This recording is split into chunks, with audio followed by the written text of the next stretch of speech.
Hello, hello, hello, hi friend, hi friends. Masih ngokthong toge. Rajasthani. Hey, Rajasthani tu belag berapa? Yang pertama masih di ngokthong toge kopi gajor, khamen kakang oh mix tahu dong ni ngasih saya. Habi, gajor habin ke? Hmm? Hmm. Hmm.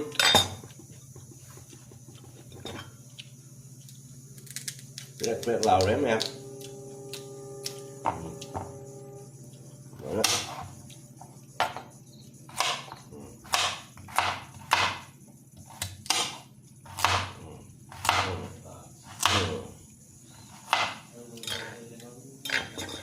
Rồi màn mà không người tốt mi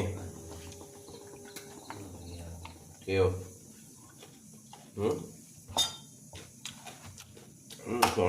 sôi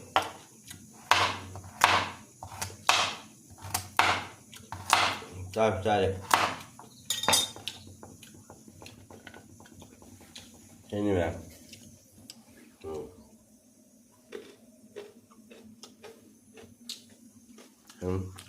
rồi có bị cái lưỡi hấp cái này mày được Thao thiết, thao xe khang cái xa chứ thao ấy thế này, bùi xe, cái bùi. em thao ấy là cái con xoắn tới xoay kháng cái thằng nó sôi rồi đấy mi là xin ngọc thùng chứ đâm mấy giá hát là cái gì làm tắt tàu nó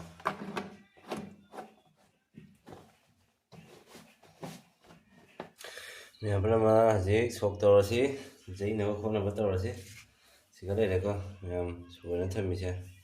chứ Asigat laire alu laire beans laire gajo laire asedi olgobi laire khame laire makha da deji ei kobi mu hapakini kobi je soidre haji hapaka soini kichu kaide matang tak tak kai hap tharake jam soibe se tonda pana brinna ne no tawiye ba khama ba dona matang wana thoi यहाँ पर मैं जो soap तौरगे 5 minute हो गए मुझे लोग नमक चला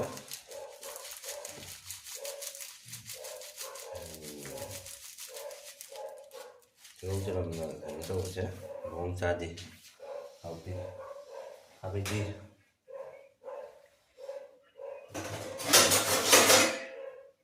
làm gì đây hầu đây thế 1 2 3 thảo phá xa đấy ham nữa test bắt thật đấy nhưng mà ta bảo mệt đi thật đấy nhưng mà ta bảo một món mà đi lâu ra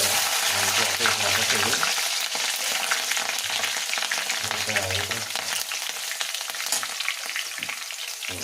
thì ra hết đó không có giặt tu là cái nhánh nhỏ không này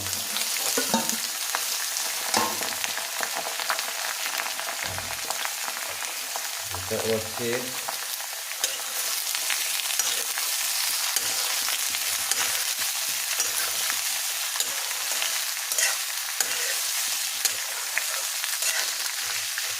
em có ví dụ tôi là cái tàu này chứ vậy như thế mà cũng đem cho cục chân chứ em thì mà là cái này nếu mấy lần chắn là cái cổ bít rồi họ còn hai lần em từ cổ bít chứ tập tập nhiều người xem em xin cổ bít chứ thằng hai mới khởi được đấy quẹt vào đấy em xem nó hàng gỗ chứ chắc có đó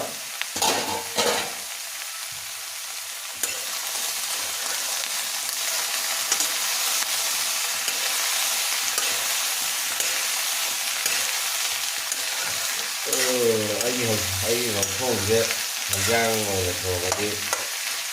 già lắm nhưng mà đi mà xa già đấy nhưng mà không ai đâu rồi có thể này khi cả hấp thì nó quay mềm rồi không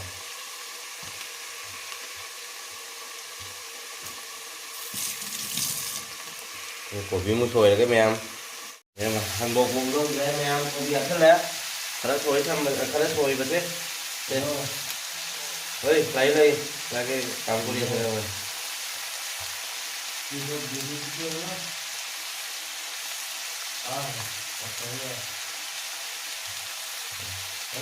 ừ. ừ. ừ. ừ. ừ. 嗯。 ừ. 嗯。 ừ. 嗯。 ừ. 嗯。 ừ.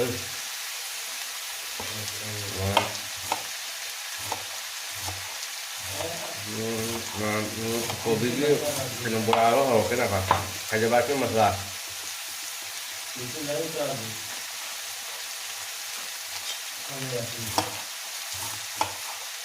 Dia coy-coy ini apa ya? Terus maaf ya. Kita mau cái khác thì nó bola không được cái gì còn phó tại thì mà không là bạn đây là cái này hả mềm mà không tập tần á nếu có bị còn nó to rồi không muốn đáp thay là cái mềm tập thay là vậy mặt thay em mềm như là thật thay đó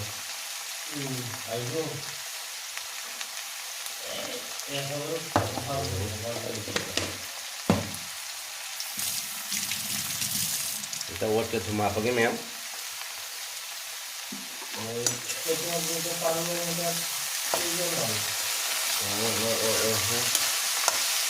Ada kan buat ke dalam sana sana.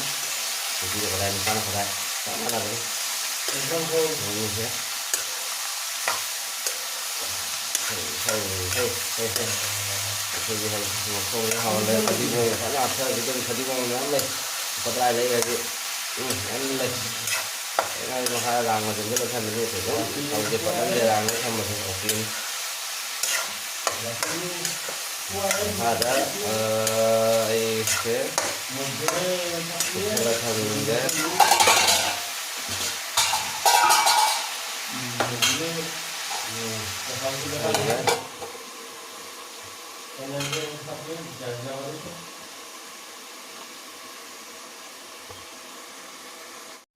Manipuri na kia sih nada betul. Memang pernah macam dia hang doge, memang dhumak kain na itu karena badan cali agang na mak kau tahu dah. Agang kita tahu jam pakcir ini. Tak kain na kalau pungam lah, kalau dia kalau tang na. Antara na betul memang. Sana na ini na kong kencang ini na hal lagi kerja itu yang orang kayak badan jalan gitu.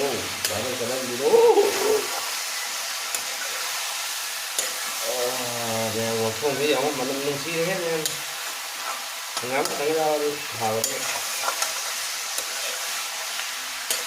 lối ra chu là có gajo này alu này kopi này đây alu này cái là mula jadi capsicum mo sina jadi Hyderabad ki masala tu gane ha bai bora tawraga ai charake do mayam dingbiu control ko muni ko besun unity mo kari bono hai do je khamde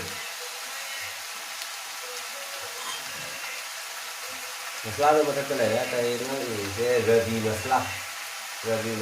ini sini nah ai nó mình như hôm nay chủ đề mày em ấy video thằng cho vậy cái nó có về vấn đề là ấy cái video thằng nó sẽ cần là không này vậy mà phân vùng thì xài đến giờ đang dùng mất cái tí là cái tôi mình em mình là chứ em chúng ta có một cái cái này đi mình đang học trên mấy dạng này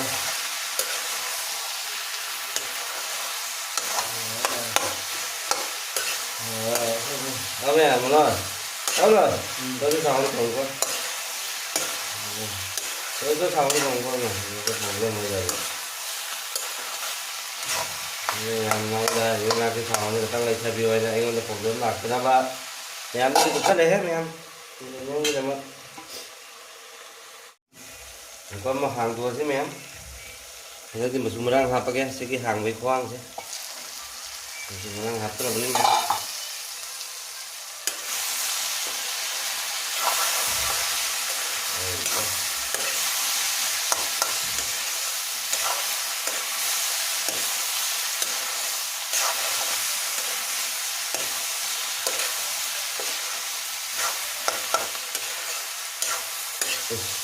chắc này rồi nha, chắc hạt thôi kìa, chắc cái này, chúng ta mới chắc hạt cái mèo, nó không gì, cái cảm thố đấy, cũng chắc này sẽ tập thố đấy, không cái ra đấy, không là sao đây được, cái này nè, không chặt, cái cảm thố đấy, rốt thì nó chất rồi đấy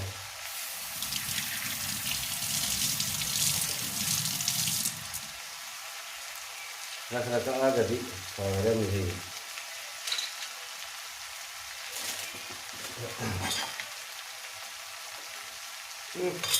tắt bây giờ làm tắt đi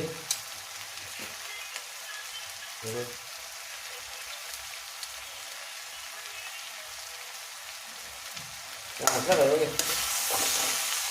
mình là tôm mình cứ đang làm mà khá là rất là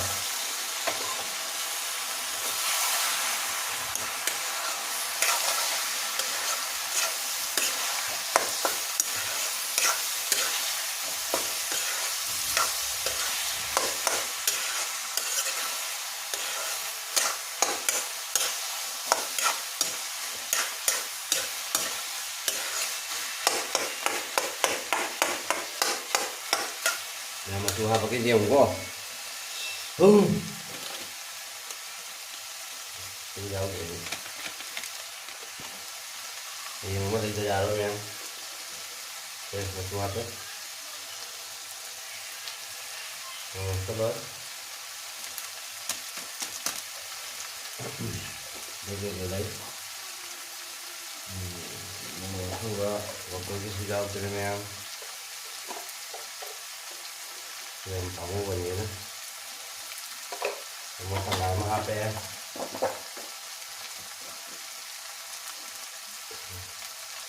gì ra nó hấp thôi đấy tôi đi chụp ra không ra điều là hấp nhà mà không cái hầu rồi cái đó đi cầm nhắm tới đâu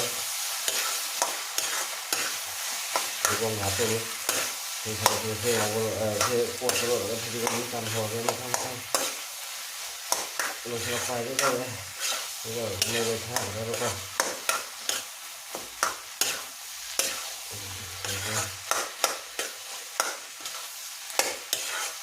sẽ đi cùng ngồi chứ cái nó còn ra đi style này không có nhau thêm mấy cái style là mấy cái rồi đi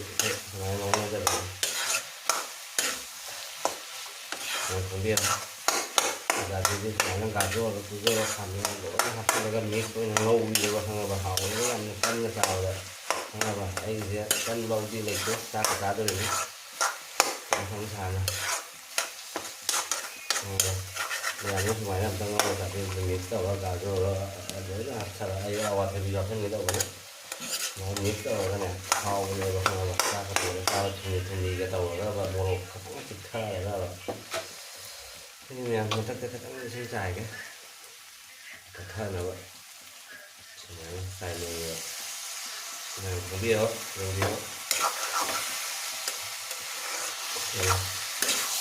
đây lấy thở đây là một lá của anh nó không cần nữa chúng ta sẽ phân dưới nha thời gian rồi thì đi vậy mà ta ra rồi mà đi học cái thằng là gì cho nên em không được thay cái sao này nhưng mà đấy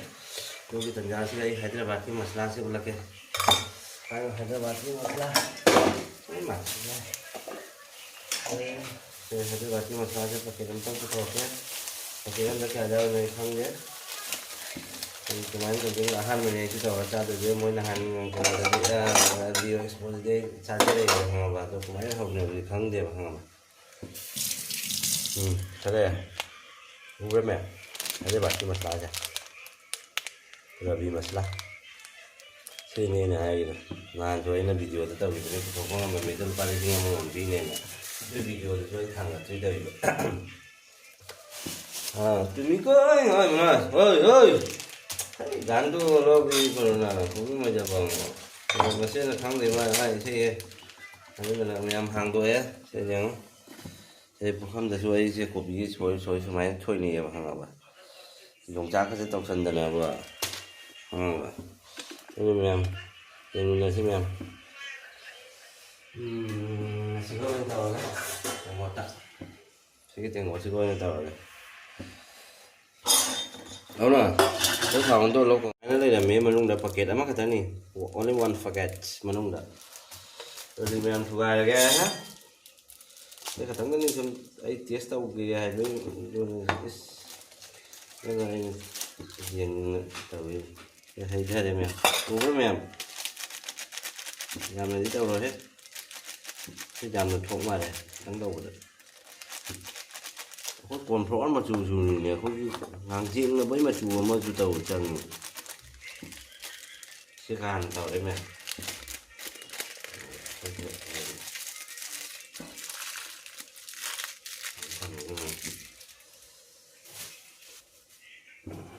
ta bạt che nữa rồi đấy tàu u ra thế này chứ hàng riêng này mà cái nấm tàu rồi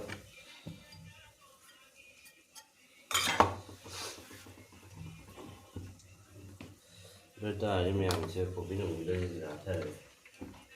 một lục sang là tổng cái nhà đây ấy chúng hấp tới đó cái gì tổng cái nó không thể tới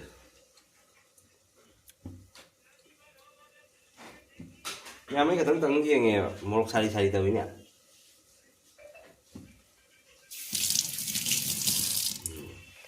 tụm hấp mà tóc tàn cái mèo chơi đi tụm mà tóc hấp ấy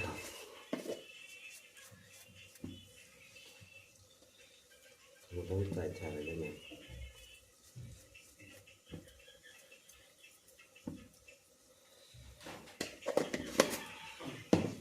xin trả lại đấy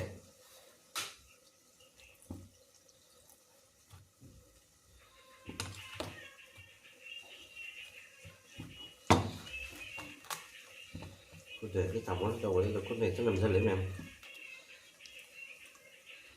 đúng rồi sáng ngang là đấy quá và chú mà đang cái số hấp con thì vậy chứ hấp thơm sang sáng ngang này muốn làm tiếng sẽ đi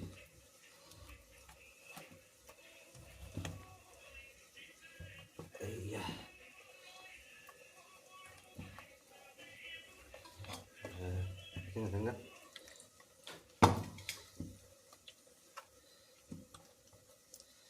nhà mà nó không thế thì ăn phải hầu liệt đấy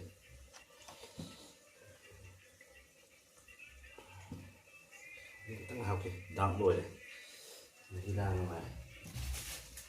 hay bật ra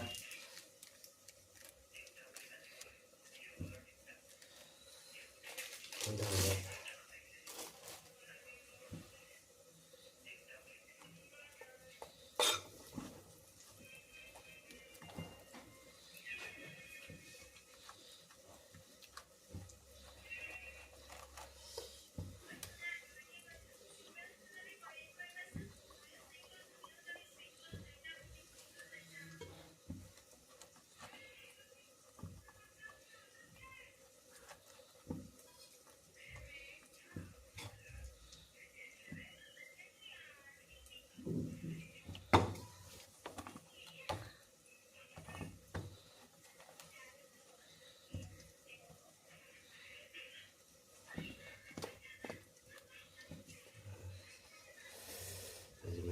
từ chứ không thằng là cái men đang này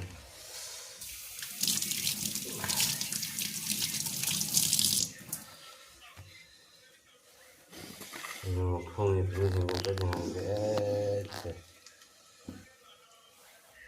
không thì anh cứ không thì mấy cái này tôi một cái mèo không đi hai là không làm nữa không làm như thế đó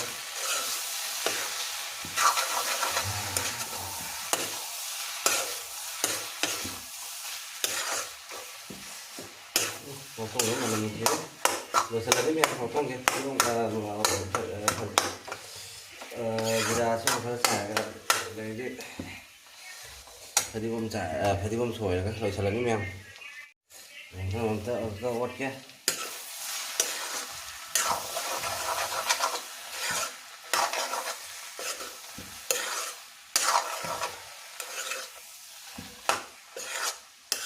mấy cái xếp cũng đã không nói lùi rồi đấy hay thì phải đi bơm xài là cái mèo phải đi bơm xài cho nên mang sẽ lọc cái ấy là cái đá xong rồi sẽ cho các thằng xài cái finishing này của tôi hàng kìa mình sẽ cho các thằng xài hàng này ꯃꯊꯛꯁꯤꯒ ꯐꯗꯤꯒꯣꯝꯁꯦ ꯃꯔꯥꯡ ꯀꯥꯏꯔꯦ ꯍꯥꯏꯕꯒꯤ ꯃꯇꯤꯛ ꯑꯩꯁꯨ ꯃꯌꯥꯝ ꯁꯣꯏꯔꯦ ꯃꯌꯥꯝ ꯂꯣꯏꯔꯦ ꯊꯣꯡ ꯂꯣꯏꯔꯦ ꯃꯌꯥꯝ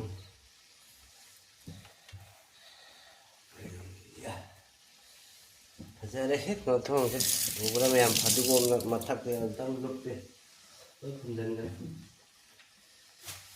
ꯃꯌꯥꯝ ꯑꯩꯁꯦ ꯌꯧꯅ ꯃꯆꯨꯁꯦ ꯎꯕ꯭ꯔꯥ ꯃꯆꯨ ꯃꯔꯥꯡ ꯑꯩ ꯀꯩꯁꯨꯝ ꯍꯥꯞꯇꯦꯀꯣ ꯑꯗꯨꯗꯤ ꯃꯣꯏꯁꯤ ꯑꯣꯇꯣꯃꯦꯇꯤꯛ ꯏꯁꯤꯡ ꯍꯥꯞꯄꯁꯤ ꯃꯆꯨꯁꯨ ꯑꯣꯏꯔꯛꯏ ꯃꯌꯥꯝ ꯑꯗꯨꯒ ꯑꯩꯁꯦ ꯃꯊꯪ ꯃꯊꯪ ꯂꯨꯞꯄ ꯂꯨꯞꯄ ꯍꯧꯒꯦ ꯑꯗꯨꯗꯤ ꯃꯌꯥꯝ ꯑꯩꯒꯤ ꯉꯧꯊꯣꯡꯁꯦ ꯂꯣꯏꯔꯦ ꯆꯥꯛ ꯆꯥꯕꯗ ꯈꯤꯇꯪ ꯍꯥꯎꯏ ꯍꯥꯎꯇꯦ ꯑꯗꯨ ꯎꯠꯆꯔꯛꯀꯦ ꯃꯌꯥꯝꯗꯨꯗꯤ ꯄꯀꯣꯔꯥ ꯍꯧꯕꯁꯦ ꯌꯦꯡꯃꯤꯟꯅꯔꯁꯤ ꯄꯀꯣꯔꯥꯁꯤ ꯄꯀꯣꯔꯥ ꯍꯥꯏꯗꯣꯏꯅꯤ ꯑꯩꯗꯤ ꯃꯌꯥꯝ ꯊꯥꯡꯒꯠꯂꯦ ꯄꯀꯣꯔꯤꯁꯤꯒꯤ ꯌꯦꯡꯃꯤꯟꯅꯔꯁꯤ ꯀꯃꯥꯏꯅ ꯑꯩ ꯍꯧꯕ ꯁꯣꯏꯕ ꯈꯣꯠꯄꯁꯦ ꯃꯌꯥꯝ ꯁꯣꯏꯔꯒꯗꯤ ꯍꯥꯏꯕꯤꯔꯛꯑꯣ ꯑꯩꯁꯨ ꯑꯍꯥꯟꯕꯅꯦ ꯁꯤꯒꯤ ꯄꯣꯠꯁꯦ ꯍꯧꯗꯣꯏꯁꯦ ꯑꯩꯁꯨ ꯈꯪꯗꯦꯕ ꯆꯥꯕꯨꯗꯤ ꯆꯥꯏꯑꯕ ꯃꯌꯥꯝꯅ ꯑꯥꯗ ꯂꯩꯔꯤꯉꯩꯗ ꯍꯥꯏꯗ꯭ꯔꯕꯥꯠꯇ ꯂꯩꯔꯤꯉꯩꯗꯤ ꯆꯥꯔꯛꯑꯦꯕ ꯑꯁꯤꯅꯤ ꯃꯣꯏꯒꯤ ꯀꯕꯥꯕ ꯀꯩꯀꯥꯁꯦ ꯍꯥꯎꯏ ꯕꯤꯔꯌꯥꯅꯤ ꯀꯩꯀꯥ ꯍꯥꯎꯏ ꯃꯁꯂꯥ ꯀꯩꯀꯥ ꯃꯥꯟꯅꯗꯦꯕ ꯈꯪꯉꯕ ꯄꯣꯠ ꯊꯣꯡꯕ ꯃꯁꯂꯥ ꯄꯨꯝꯕ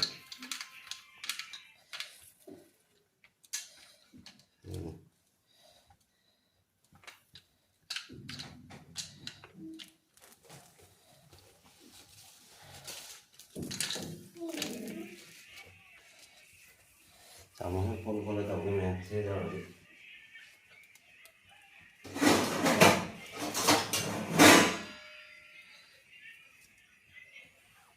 ꯃꯌꯥꯝ ꯁꯥꯔꯦ ꯊꯥꯎ ꯍꯩꯖꯤꯜꯂꯒꯦ ꯊꯥꯎꯗꯣ ꯀꯥꯏꯅ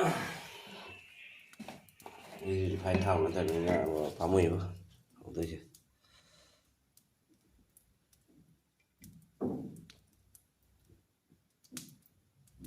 ꯈꯤꯇꯪ ꯇꯥꯈꯤꯒꯦꯕ ꯄꯥꯝꯃꯨꯏ ꯈꯤꯇꯪ ꯌꯥꯝꯃꯕꯅꯤ ꯈꯤꯇꯪ ꯉꯥꯏꯔꯤꯁꯦ ꯃꯌꯥꯝ ꯁꯥꯕ ꯐꯥꯎ ꯉꯥꯏꯃꯤꯟꯅꯔꯁꯤ ꯌꯧ ꯃꯥꯏꯁꯦ ꯑꯩ ꯑꯣꯜꯂꯔꯣꯏ ꯃꯥꯏ ꯈꯣꯡꯒꯥꯎ ꯊꯣꯛꯇꯣꯛꯅ ꯃꯤ ꯐꯤ ꯍꯣꯡꯗꯣꯛꯏ ꯑꯁꯤ ꯃꯥꯏ ꯄꯦꯟ ꯂꯒꯥꯏꯁꯦ ꯂꯒꯥꯏꯗꯤꯁꯦ ꯌꯦꯡꯉꯨ ꯃꯥ ꯍꯥꯏꯗ꯭ꯔꯕꯥꯠ হায়দ্রাবাদ পকোড়ি মা বকাইরা সকলে হাই বন্ধুর লগ ছবি স্বাগতম জনাইছো মানে হায়দ্রাবাদ পকোড়ি কৈছো মানে মনটো একদম ফট কৰি উঠিছে আৰু মই লাহি লাহি বনাই আছো হা বহুত পানী পানী হৈছে পানী নহয় এনেকুৱা মই দেখা পাইছে না চাওঁ পানী নহয় মছলা মছলাও জানে নাই এনেকুৱা ৰং হৈছে বহুত পানী হৈছে বালত না ভাল মানে ভিডিঅ' বনাইছে সি কি কয় মুখত পৰা একদম ভাতকে তাত লৈ যাবি না লৈ যাম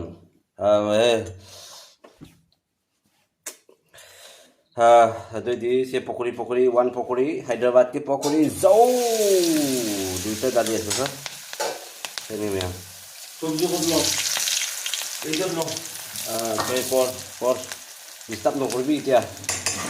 ꯑꯗꯨꯗꯤ ꯃꯌꯥꯝ ꯃꯊꯪ ꯌꯦꯡꯃꯤꯟꯅꯁꯤ ꯃꯌꯥꯝ ꯆꯦꯡꯅ ꯁꯪꯉꯥꯏ ꯃꯆꯨ ꯃꯔꯥꯡꯒ ꯍꯥꯞꯇꯕꯤꯗꯕ ꯃꯌꯥꯝ ꯆꯥꯅꯤꯡꯕ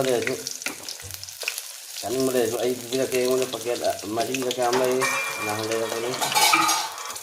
ꯑꯣꯏꯃ ꯌꯦꯡꯉꯨꯅꯦ ꯁꯤꯅꯤ ꯃꯌꯥꯝ ꯎꯕ꯭ꯔꯥ ꯃꯑꯣꯡ ꯇꯥꯔꯦꯍꯦ ꯁꯤꯗꯤ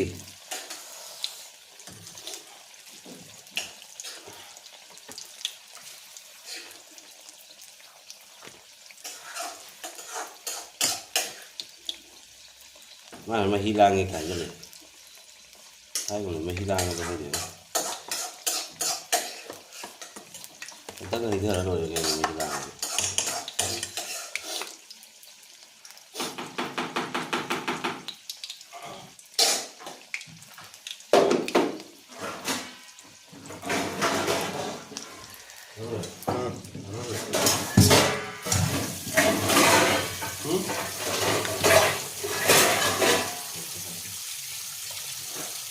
তোর তো কাম মনে হয় এটি বহুত আৰু খাচোন বনা নাই মই একবাৰ খাচোন মায়ে এই নথওঁগৈ আমাৰ চাহ দিলি কেনেকুৱা লাগছে তই যাম আগৰ পিছফালে যাম সেই চোৱা খাচোন নথওঁ ইমানে কঠোৰ চাৰি কেনেকুৱা লাগছে ক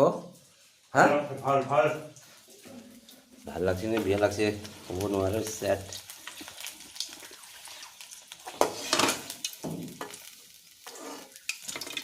Yang pokoknya lo ya, yang tas lo. Hyderabad की मसाला का पकौड़ी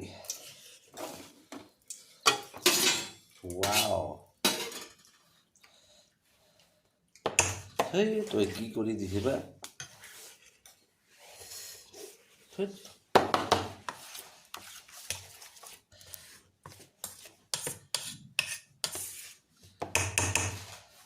Thế.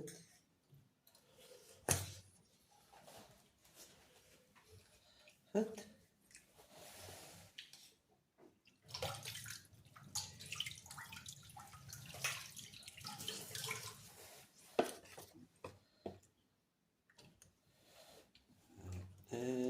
Em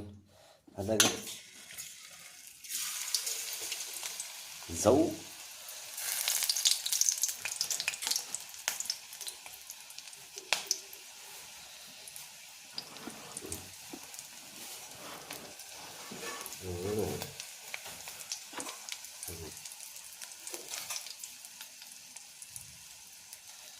chắc là tăng nhiều mình là xem nào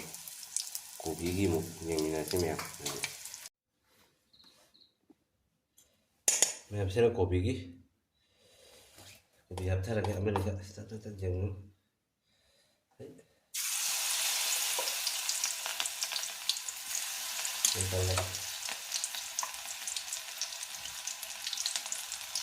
ba mươi nhạc phải rất hợp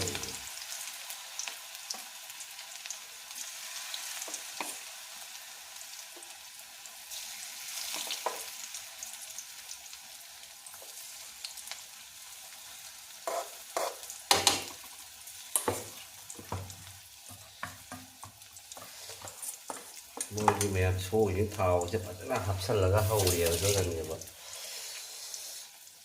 đây một đồng bạc sẽ đây rồi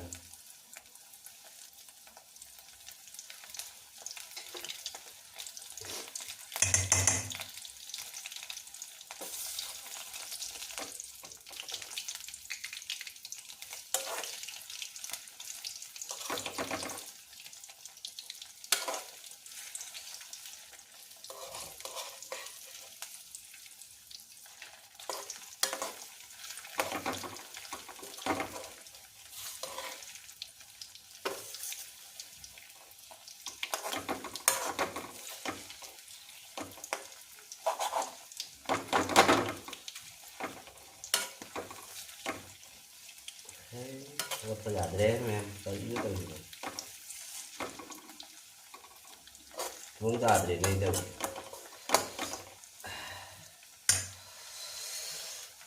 em xin chứ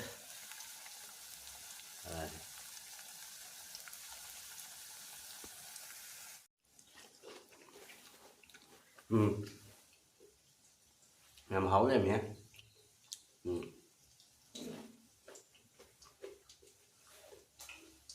nó làm ra này làm nữa ủa mẹ như bà rất chắc có đau lắm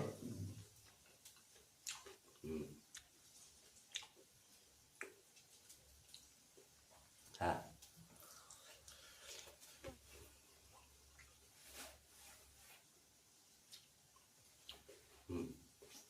hỏi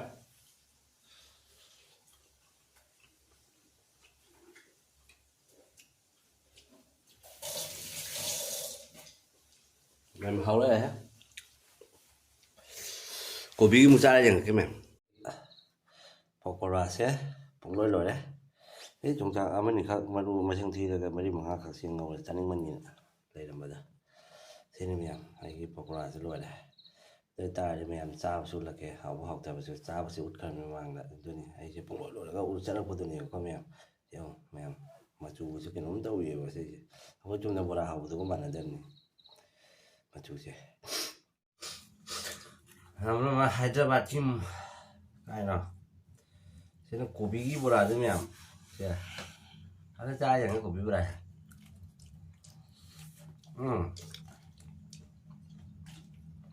好的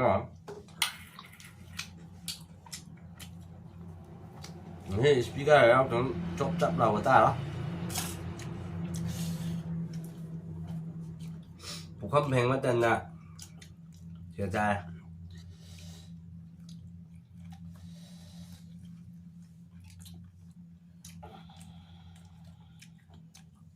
তাহলে জেনে সন ছয় না আছে লিয়াত no হিমে হেনে কো হনাই কিয় তই বেছি দালি দিছে না অৰ্ডাৰটো সেইকাৰণে পাতলা পাতলা কৰিব লাগে পানী পানী এই মই দেখছি না ভিডিঅ' বনাইছিলোঁ মই ভালকৈ দেখছি এইটো বেচনো নহয় না কৰ্ণফ্লাৱাৰৰ নহয় না বেলেগ টাইপৰ হয় সেইটো মচা কৈছে না Bạn không nhớ hấu rồi mình nhỉ đồng chắc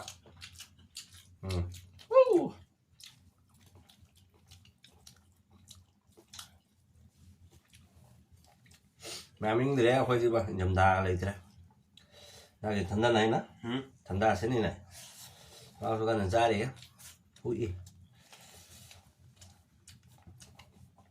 làm mà nó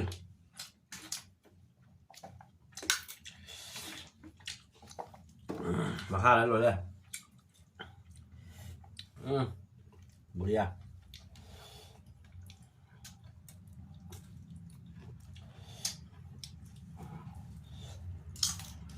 dùng chạp bắt đầu vậy không nào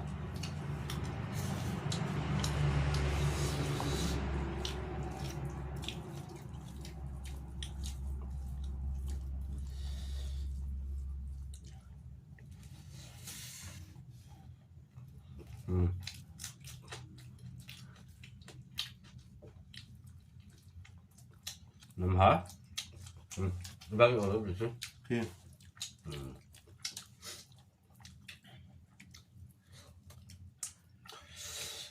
Mà em lấy hậu đây nhé.